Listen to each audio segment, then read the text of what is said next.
बहराइच से एक बेहद हैरत अंगेज मामला निकलकर सामने आया है, जहां एक विद्यालय के मालिक द्वारा सरकारी खड़ंजा उखाड़कर उस पर अवैध कब्जा कर लिया गया है, जिसकी लाख शिकायत करने के बावजूद भी प्रशासन के कानों पर जू तक नहीं रेंग रही है। शिकायतकर्ता प्रमोद तिवारी ने बताया कि उन्होंने इस संबंध में जिला अधिकारी से मुलाकात की थी। जिला अधिकारी ने थाना स्थानीय को संबंध में कार्यवाही करने के निर्देश दिए थे। उनका कहना है कि थाना अध्यक्ष देहात कोतवाल द्वारा मामले में कोई प्रभावी कार्यवाही नहीं की गई।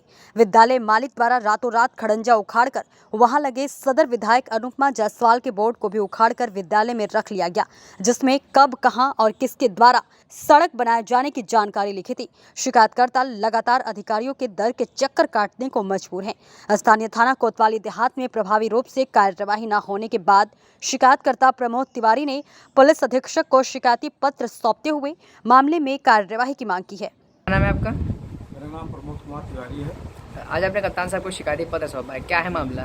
मामला सर ये है कि विकासखंड पयागपुर में और विधानसभा सदर बहराइच में एक ग्राम है, गोंडा बहराइच रोड पर, ग्राम हटवा हरदास। थाना कोतवाली देहात बहराइच है। उस हटवा हरदास मजरे में एक भदौली चक मजरा है गाँव में। वहाँ से गोंडा बहराइच रोड से एक राम सुंदर वर्मा स्मारक महाविद्यालय है, वहाँ तक के लिए सदर विधायक माननीय अनुपमा जायसवाल जी ने सन 2019-20 में इंटरलॉकिंग खड़ंजे का निर्माण कराया था। निर्माण कराने के बाद आम जन को उन्होंने लोकार्पण किया। लोकार्पण का पत्थर गोंडा बहराइच रोड पर, मेन रोड पर पश्चिम तरफ लगा हुआ है। उस खड़ंजे से ही लोग आते जाते थे 3-4 साल से, जब से वो खड़ंजा बना। हमने सन 2021-22 में उस खड़ंजे के बगल की ज़मीन का बैनामा लिया और खड़ंजे पर ही मेरा निकास है। उस ज़मीन पर आने जाने के लिए हम उस खड़ंजे से होकर ही जाते थे।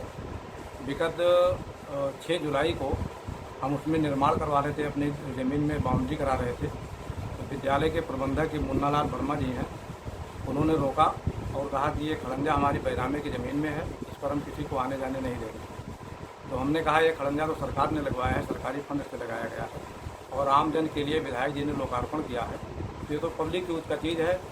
तो उन्होंने उस समय कोई बात नहीं की। अगले ही दिन 7 जुलाई को उन्होंने उस सरकारी खड़ंजे का बैनामा करवा लिया गलत तरीके से। बैनामा करवा के और वहाँ जो लोकार्पण का पत्थर लगा हुआ था उसको उन्होंने रातों रात वहाँ से हटा दिया। हमने इस बात की शिकायत किया कोतवाल महोदय से, तो उन्होंने कार्रवाई की और उनसे बुला के उनको डांटा। तो उन्होंने रात में ही उस पत्थर को फिर पुनः वहाँ लगा दिया जहाँ से उखाड़े थे। फिर इसके 3-4 दिन बाद, अभी परसों की बात है, रात में पत्थर लगाने के बाद वो पूरा पत्थर का फाउंडेशन और पूरा इंटरलॉकिंग सरकारी खड़ंजा रात में कई लोगों को लेकर आए और उखाड़ ले गए और अपने विद्यालय परिसर में इंटरलॉकिंग खड़ंजा रखे हुए हैं। हमको सुबह जब जानकारी हुई, हमने कोतवाल साहब को फ़ोन करके ये बात बताई, तो उन्होंने चौकी इंचार्ज श्री यादव जी को भेजा मौके पर। तो उन्होंने देखा कि खड़ंजा पहले लगा हुआ था और रात में वो उखाड़ लिए और उसके बाद पूरा इंटरलॉकिंग ईंटा वही विद्यालय परिसर में जमा किए हुए हैं। उन्होंने घटना से कोतवाल साहब को अवगत कराया और अगले दिन उसके बाद में जो बीती रात है, इस दिन जो है वही सुबह करीब 4-5 बजे वो लोग फिर पूरा हथियार बंद सहित आए गाड़ी मोटर लेकर और ट्राली से वो सरकारी ईंटें को लेकर जा रहे थे। हमको जानकारी हुई तो हमने कोतवाल साहब को और CO सिटी महोदय को फ़ोन से अवगत कराया। तो उन्होंने दरोगा जी को जब भेजा तो वो लोग ट्राली में सरकारी ईंटा लाद कर जा रहे थे। जब देखे कि पुलिस आ गई है तो उन्होंने वही इस विद्यालय के बगल में खड़ंजे, वो जो है गन्ने का खेत लगा हुआ है, उसी में एक ट्राली पूरा ईंटा पलट के और ट्राली ट्रैक्टर लेकर भाग गए। एक ट्राली ईंटा जो उन्होंने गिराया था वो गन्ने के खेत में भी रखा हुआ है और एक ट्राली से ज़्यादा ईंटा होगा जो उनके विद्यालय परिसर में लगा हुआ है और पत्थर उखाड़ ले गए हैं, वो भी शिलापट वहीं रखा हुआ है विद्यालय में। हमने कोतवाल साहब से अवगत कराया। कोतवाल साहब से भी शाम को भी मिले, सुबह भी मिले। तो उन्होंने कहा ये भी जो है काम तहसील प्रशासन का है, तहसील से आप मिलिए, तहसीलदार से कहिए, SDM साहब से कहिए। कोई प्रभावी कार्रवाई नहीं हुई।